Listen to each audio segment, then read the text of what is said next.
নিজেকে নিয়ে খুব আফসোস হয়, বলে বোঝাতে পারবো না, এত বেশি আফসোস হয়। কারণ আমার টার্গেট থাকে এক, হয়ে যায় আরেক। জানি না এটা আমার নিয়তি বা আমার কপালে আছে কিনা। এই আফসোসের বিষয়টা আপনাদেরকে একটু শেয়ার করি। যখন ক্লাস 5-এ পড়ি আমি, তো আমাদের বিদায় অনুষ্ঠানের সময় আমার প্রিয় স্যার মহোদয়, প্রধান শিক্ষক মহোদয়, উনি মারা গেছে, আল্লাহ তাআলা ওনাকে জান্নাতুল ফেরদৌস দান করুক।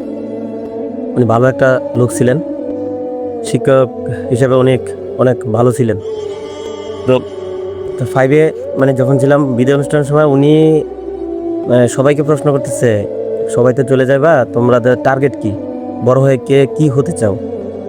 এখন সেই স্যারটা কিন্তু আবার রাগিও ছিল, মারতো একটু বেশ কম হলেই মনে করেন লাঠি নিয়ে ঘুরতো, মানে পিটাইতো, ভেতরও পিটাইতো, মানে হিসাবের বাইরে, পড়া না পারলেও। এখন সবসময় একটা ভয় ভয় কাজ করতো। আমার রুল যে যত্নে মানে এক ছিল, থাকার পরও মানে সবসময় আমাকে একটু হুমকির উপরে রাখতো। আর মনে করেন যদি কোনো কারণবশত অঙ্ক না পারতাম তাহলে তো সাইজ করে দিত একবারে। তো এখন বিষয় হয়েছে যে উনি সবাইকে জিজ্ঞাসা করতেছে কে কি হতে চাও, মানে কি আসবে সেভাবে জিজ্ঞাসা করতেছে। কেউ বলে ডাক্তার, কেউ বলে ইঞ্জিনিয়ার, কেউ বলে এই যে বড় বিজনেসম্যান হবে, এক একজন এক কথা বলতেছে। এখন লাস্ট মুহূর্তে গিয়ে আমার সামনে মানে দাঁড়াইছে। আমি তো ভাবতেছি, আমার কিন্তু মনে মনে কোনো ধারণা নাই আমি কি হবো, বা আমি কোনো টার্গেট ছিল না।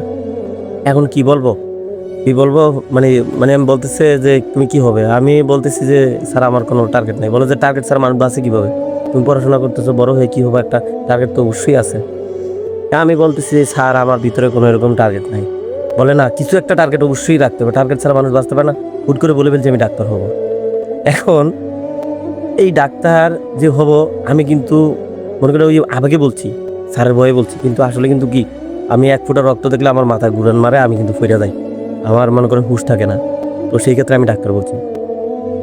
তো তদ্রুপ আমি টার্গেট নিয়ে আসছি এই জায়গায় সৌদিতে, যে কাজের জন্য টার্গেট নিয়ে আসছি সেটা আমার টার্গেট মিস হয়ে গেছে, আমি অন্য কাজে ঢুকে গেছি। আসলে আমার লাইফটাই এরকম, আমি যাই কিছু করি না কেন আমার টার্গেট মিস হয়। 100-র ভিতরে যদি মানে একজনও টার্গেট মিস হয় সেটা আমি, 99 জন টার্গেট ফাঁস করবে সেটা 99 জন। তো মনে করেন আমার কাজে কখনোই আমি সঠিকভাবে এগোতে পারি না। যে কোনো না কোনো কার্যক্রমে আমি পিছিয়ে যাই। এবং